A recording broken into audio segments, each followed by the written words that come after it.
அவருக்கு துதி செலுத்த கடவோம். ஆட்டுக்குட்டியானவருடைய கல்யாணம் வந்தது, அவருடைய மனைவி தன்னை ஆயத்தம் பண்ணினாள்னு பைபிள்ல சொல்லப்பட்டிருக்கு. கல்யாணம்னா விருந்து இல்லாம எப்படி? பச்சை சம்பா நெல்லை இடிச்சு தேங்காவை உடைச்சு நம் கண்களுக்கு விருந்து படைக்க வருகின்றன கணேசபுரம் சண்டே கிளாஸ் கேர்ள்ஸ்.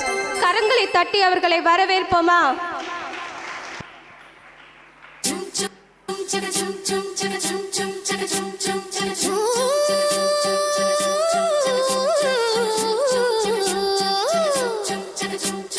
பச்சச்சம்மா நெல்லெடுத்து குத்தி போடம்மா, அட தேங்காய உடைச்சு திருவி வையம்மா.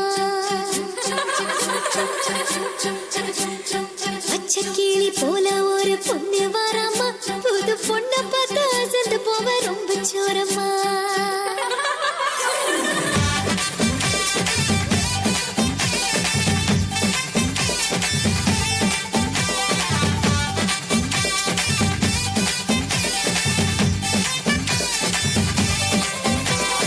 பச்சச்சம்மா நெல்லெடுத்து குத்தி போடம்மா, அட தேங்காய உடைச்சு திருவி வையம்மா. பச்சை கிளி போல ஒரு பொண்ணு வாராமா,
கிளி போல ஒரு